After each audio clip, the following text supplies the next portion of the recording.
Hi folks, you're with Tacitus today at your pushback channel, and thank you for joining this audio live stream. In this essay, I'd like to talk about something that gets kicked around a lot in the media. What is the difference between, and how do we define political left and political right? Where do they come from, and where are they going today? And comment, the political left love this, and the political right do that, and political left so and so, and the political centre something else. And that I think was the previous sort of architecture of the political divide. But it's as a number of people have mentioned now, we're talking about globalization, internationalism as a sort of something a little bit separate from globalization, or a national identity, these sorts of things. So it's globalization and non-globalization, or softer forms of globalization, are really where the debate is. And this no longer reflects political right or political left. They've effectively become the UNIPARTY at the moment, and that's no accident. Now, this sort of crept up on us without us realizing it, that the political left and political right was becoming the UNIPARTY. And this is something that I sort of suspected as a young man. I sort of looked at it and thought, this political left seems to be no longer really describing the political architecture of the Western world. This was. And this was still during the Cold War. But I lack confidence in my own judgment to really, okay, it looks that way to me, but I'm a young guy who's inexperienced, so I may be wrong. Probably I am wrong, so I kind of let it go at that. But as time went on, I realised, no, my assessment had been, not 100% accurate, but quite close. I was certainly identifying the trend and seeing where it was going at the time. Now, I'll just talk sort of a little bit. If we look at, say, today, we look at the policies of, and I'll use Britain as just the first example, use the policies of the left, the so-called conservatives, the political right, and then the Labor Party, the so-called political left. Now, if we look at their policies on mass immigration, their policies on LGBTQ, their policies on silencing any of those that disagree with the globalization project, arresting people for being within 200 meters of an abortion clinic. If you look at all their policies and attitudes to social controls and social engineering and so on, they're about the same. Now, you could say, well, the political left may be a little bit keener in pushing gay lesbian issues, for example, or appointing more black lesbians into government departments, and doing so with much fanfare and pomp and ceremony. But other than that, their policies on the key issues are about the same. There's really no difference. The left may claim to be more virtuous, but really it's other than the rhetoric and the window dressing of the rhetoric, there's no difference I can see. Now, let's come to Australia as another example where the globalists might put out the call for mass migration, and at the time the government in Australia was a centre-right government, and was roundly condemned by the political left as being super conservative, Nazi, Hitler, fascist, this sort of thing. And absurd all those claims were, they were thrown around left, right, and centre. And some of this was because the conservative government in Australia stopped language like chairperson for a committee. Went back to chairman, and they just stopped some really small ticket, sort of low end type stuff, where the left was demanding new language was used in, say, public service departments and so on, and the conservatives stopped some of that sort of thing. They also barred some of the more hysterical activists from coming to Australia, but the left effortlessly sidestepped those sort of things and still brought those activists out and speaking tours and all sorts of things anyway. So there wasn't this conservative government in Australia delivered on what the globalists wanted. They began the climate change chicanery, forcing up the price of energy and reducing the the number of coal-fired power stuff. They were on that program. They were also doing the mass migration and lowering and lying to the people, saying only those with really good English and internationally recognised qualifications will be coming because we've got a skills shortage. Skills for the economy to grow, and we just don't have time to train local people. We don't have time. We've just got to. It's urgent. It's desperate. We've got to bring these people in from overseas, and so that's when they started bringing in hundreds of thousands of immigrants from the third world, and the Indian peasants, the Chinese peasants, all that sort of thing. People who the Chinese people couldn't speak a word of English. The labour hire scams that were going on at the time. So that was that was a conservative government that was delivering to the globalists the climate change stuff, very much a key globalist thing. The mass migration, a key globalist thing. Lying to the people to try and say that only good top drawer migrants were being brought in, when in fact illiterate peasants were being brought in by the shitload. So they were doing all the things that the globalists wanted, and you couldn't really tell the difference between the two. The political left, as it once was, would again cloak themselves in virtue and scream about how many black lesbians they put into top jobs or something like that. But other than that, the policies were give or take the same. Some may be, in one case, the Conservative government stopped illegal boat arrivals and were condemned as being Nazis for that. But and the political left then allowed the illegal boat arrivals to come back again, and then reverse their policy and so on. So, but again, other than minor details, there was no difference between them. So really, the political left and right have virtually no difference. In conservative governments in Australia are still doing brazen things like favouring businesses, only giving money to new business ventures that are started by black lesbians and so on. If you're a straight white guy, then you've got a problem. You're not going to get the money. So all that sort of stuff still goes on. The conservative governments allow gay lesbian activists free rein in the schools, in the universities. The conservative governments will do virtually nothing to stop the globalist mobs shutting down debates that the globalists don't approve of, and so on. So really, when we look at the difference between the so-called left and right, it doesn't exist anymore. You see it now in the United States. Pretty much every politician there is with a small and notable exception, is in favour of the mass migration and open borders and so on and so forth. And so again, we don't really see a difference. But I just want to go back to when it sort of all began. Now, remember in the late 60s, early 70s, there were a lot of think tanks, or some think tanks were around that were looking at what will the future be like and trying to predict the future. Always a dangerous game, that. But trying to predict the future is to how can we control the future? Is the future one of trade unions dominating us? Is the future going to be one of where the citizen, the working class citizens in the West sort of control the elites, or how will the power sharing of the future work? What will the future be like in terms of employment and work and technology? And will the planet become overcrowded? Will we be able to feed everybody? And on it goes. So the think tanks were coming across or tackling a lot of some issues were real and important. Others were more in their imagination than any known reality. But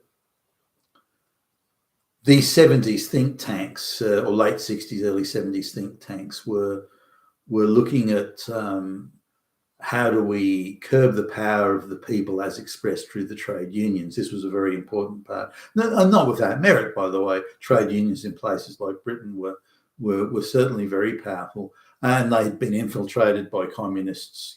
Moscow, the Soviet communists during the Cold War. They've been infiltrated by the communist left, right, and centre.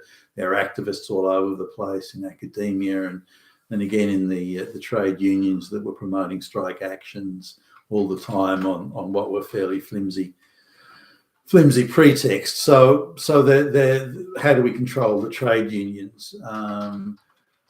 The economy has, after World War II, the economy had a lot of, the rebuilding, the baby boom, and so as the baby boom was working its way through, so by the mid 60s, the baby boom was sort of starting to feed in and work its way through. So these people, these think tanks, well, what's the next frontier? What's the next commercial frontier we can exploit? Is it going to be masses of new workers coming in that are going to be workers and consumers? Is it going to be technological revolutions such as the household electronics revolution, where the cost of household electronics put it really within the reach of most people? Is it the purchasing power of the paycheck? Where will things go in the future, and where will the profit frontiers be? Now, a lot of the big corporations had it pretty easy since World War II. There was all that rebuilding, and then the new workers coming into the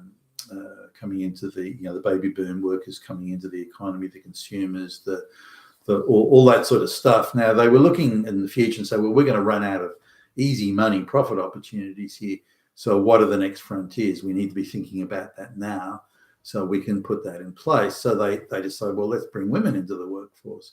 There's only women tend to only work until they get married. At the time, a lot of women were getting married, not long out of high school,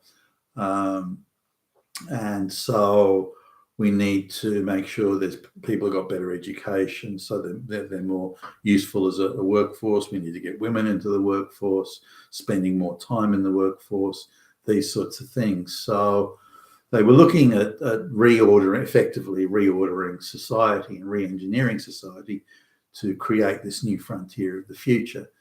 Now, if we look at, say, California in the 1960s or the late 1960s, where Ronald Reagan, that famed supposed right-wing politician, who was, other than the rhetoric he came out with and some of the pithy sayings, was really, in my view, a globalist. One of the earlier sort of iterations of the globalist politician.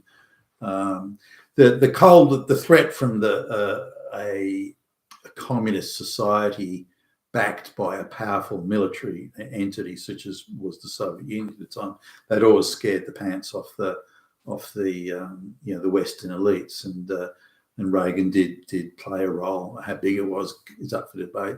Reagan did play a role as US president in bringing an end to the Soviet empire there, and again providing that big, powerful military state backing for an political ideology. Once that was gone, then it was deemed that we have nothing to fear from communism or socialism. And I'll come back to that shortly. But coming just on the issue of Reagan, Ronald Reagan, as governor of California in the late 60s.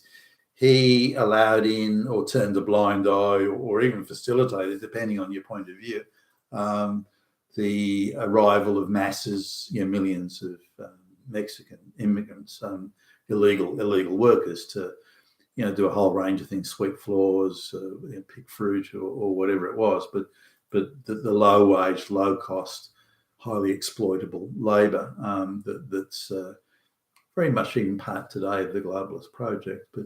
But so Reagan allowed those in. He also was someone who signed into law that the modern version of divorce law, where and it's been modified since, of course, but divorce law, which was very much a part of the wider plan to disrupt and break up the family of the day, and and to destroy the mum, dad, and 2.4 kids type structure, and have more women in the workforce and pit the genders against one another.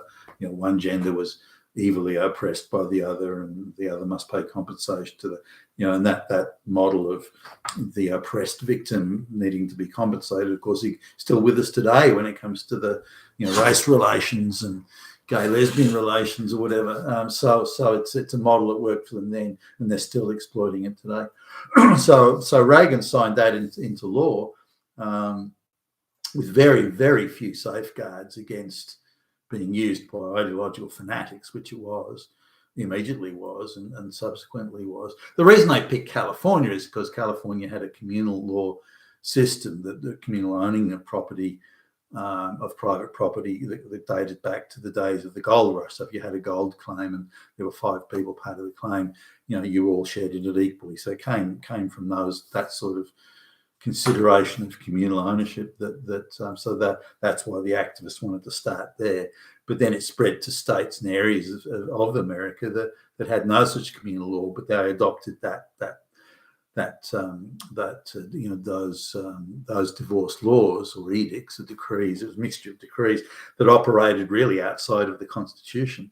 It was extremely unconstitutional then, as it is now. And if we look at the unconstitutional behaviour to do with race relations or affirmative action and so on, that stems all from that ideological concept of how law is to be administered. So Reagan, in terms of mass immigration, breaking up the family unit and that sort of thing, he's very much part of that.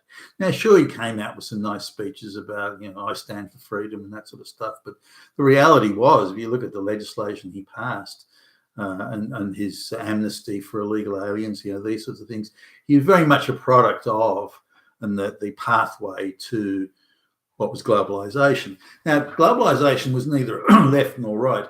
The talking point politics of the left was more useful as an enabling mechanism for the globalists. So they kept that, whereas the right, the political right, was for personal responsibility, personal freedoms, individual rights, the law and this sort of thing. That got in the way of globalization. So what was hitherto the political right was actually an obstacle as the globalists saw it. And we can't have personal responsibility and equality before the law and we can't have that. That'll get in the way.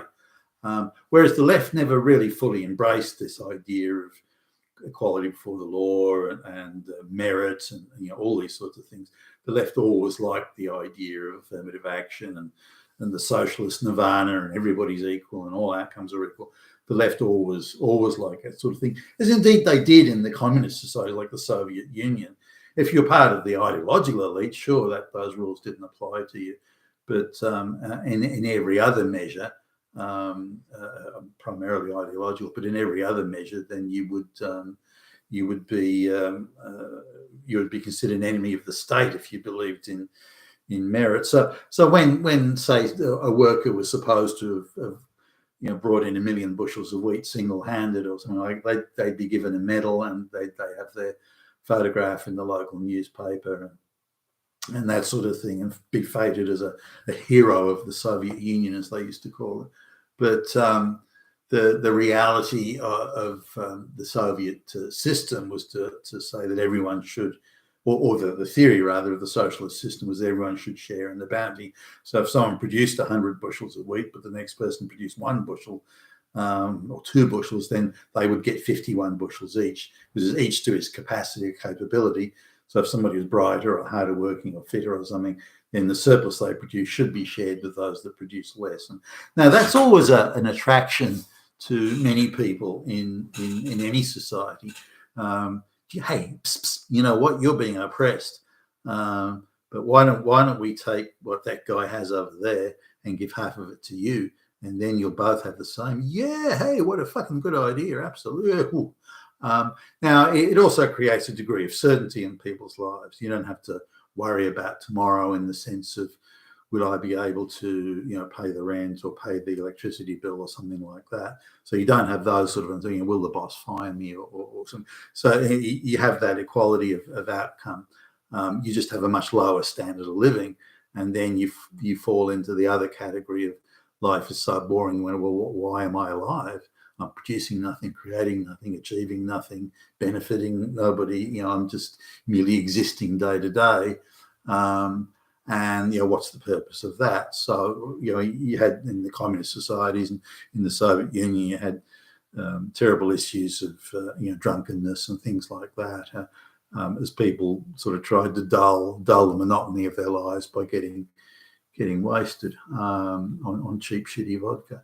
So looking at where globalization went, the left, they kept the trappings, the rhetoric, the external signage, if you will, of the left, because it suited the mechanism to destabilize the society was useful to them. So they kept that architecture, pitting races against one another, genders against one another, are you gay or not gay, straight against gay, and having all those fault lines and exploiting them, because it breaks down society and destroys the cohesion that is, anywhere where they find social cohesion, it is a threat to globalization. They must destroy social cohesion. They must do it. Otherwise, they can't implement the globalist project. So that's why they hang on to the language. And again, as I mentioned, the signage and the placards of the left. Not because they believe in it or they're socialist in any way, far from it. They just want to turn us, I think, into sort of the medieval serf, feudal, tax cattle or a servant class, if you like, to the elites, whether it be servant in terms of consumer or tax paying or consuming goods from the monopolies, goods and services monopolies that only they own. It doesn't really matter. I think that's where they're taking us. And again, the language of the left is useful in undermining and destabilizing society, so they can implement the globalist project with a minimum of opposition. Now, what they've done is they've infiltrated, and very successfully, by the way, they've infiltrated all the major political party machines. So the administrative machinery of the Republican Party, the Democrat Party, all the other parties around the Western world, and they've made sure that their nominees get in. Now it's a bit of a cabal here, whether it's the big banks, big finance or big pharma, or the big concentrations of money and power that are all now part of the globalist cabal, by the way, are saying, well, we want this person to be elected, we want this person to run for this district, or we won't fund your political party unless you do this. Or it almost doesn't matter how it happened in terms of that level of detail. But suffice to say that all the political parties were infiltrated by the globalists and their nominees, their people they approved of, people they wanted to be in government as supposedly elected representatives. And it was a way of removing power from the people. The people were no longer choosing their own representatives or voting for them. They were allowed to vote only for those who were approved by the globalists, both of whom pursued or were operating at the behest of the globalist political parties and globalist interests. And this is World Economic Forum, United Nations. United Nations was infiltrated by the globalists, and of course the political party machinery. And so this brought them closer and closer together, because both parties now represented the globalists, not the voting public. And I noticed this in Australia. There was suddenly a hard U-turn by the parties of the left, say, I don't know, around mid-80s, I guess it was, where they did a hard U-turn and they stopped the economic policies of the left. So this idea of nationalising the banks or something like that, or nationalising the rail networks, and this idea of common ownership of the people, and so that changed, and social justice was the language of social justice changed. It wasn't class-based anymore. It was race and gender and sexuality based. They stopped talking about class and just flipped class over into these other things, which were socially quite divisive. At the same time, they were accusing everyone else of being divisive. But that was a significant change. They dropped the economic policies of the left, this socialist, Marxist type economic policies, and they embraced what would hitherto be considered centre-right or right-wing policies. But the language of social justice changed, and that was the big watershed change. they suddenly stopped talking about class. and again, as I mentioned, it was all about race, and that's when the first signs of mass migration are brought in, using various pretexts of there was a war here or a famine there and this sort of thing. So it was changing before our eyes, but we didn't realize it, and it was hard to realize we didn't believe that, you know, our politicians would lie to us or be so deceitful in pursuing globalist policies while denying it all along, or pretending they were doing something else.